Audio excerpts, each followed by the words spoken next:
Well, this is the third attempt. It's having a hard time publishing this broadcast today, and it's making me re-record it. So I think I get better every time, so that's the good part. We're in Luke chapter 7. By the way, welcome to another edition of Take 5.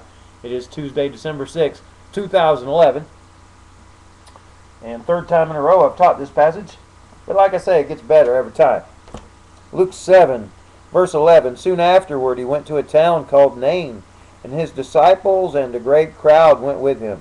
As he drew near to the gate of the town, behold, a man who had died was being carried out, the only son of his mother, and she was a widow, and a considerable crowd from the town was with her. Let's stop right there. Okay, we're going to go a little further in a minute, but let's just stop. Two crowds. Jesus and his bunch, and then a funeral procession. Happy crowd, sad crowd.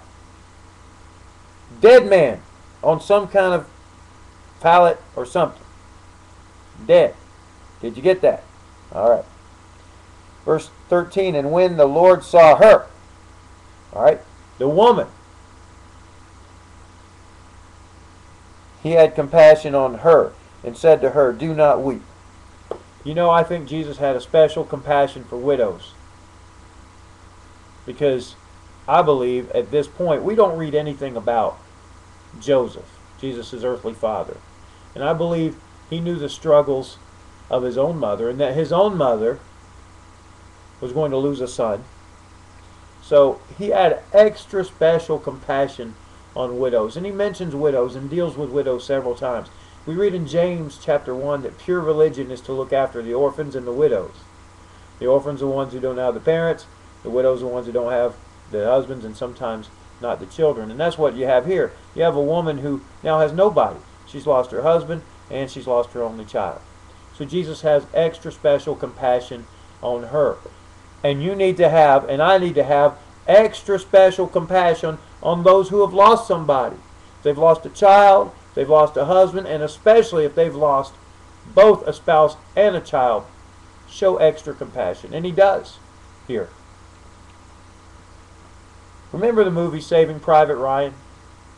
The woman who'd lost all of her sons except one in World War II, and they made a special mission to go pull this guy out of the war so she wouldn't lose all her children. We even understand the necessity of showing compassion on widows.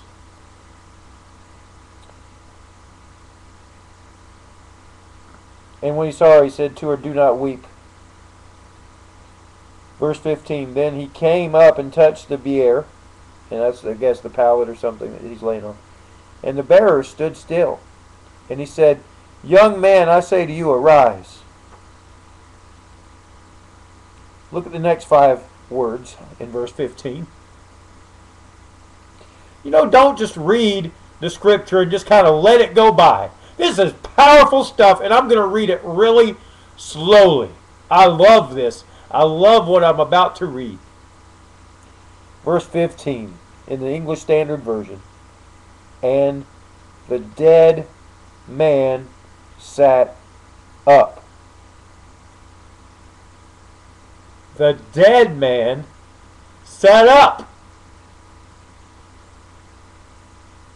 The dead man sat up. That's God. And began to speak. And Jesus gave him to his mother. Fear seized them all, and they glorified God, saying, a great prophet has arisen among us, and God has visited his people. And this report about him spread through the whole of Judea and all the surrounding country. And as we approach the Christmas season, let it be known, God has visited his people. And there's all kinds of negatives, I know. There's negatives all over the place. You turn on the news, it's mostly negative. You look at your life, there's all kinds of negatives you could find. But you know what?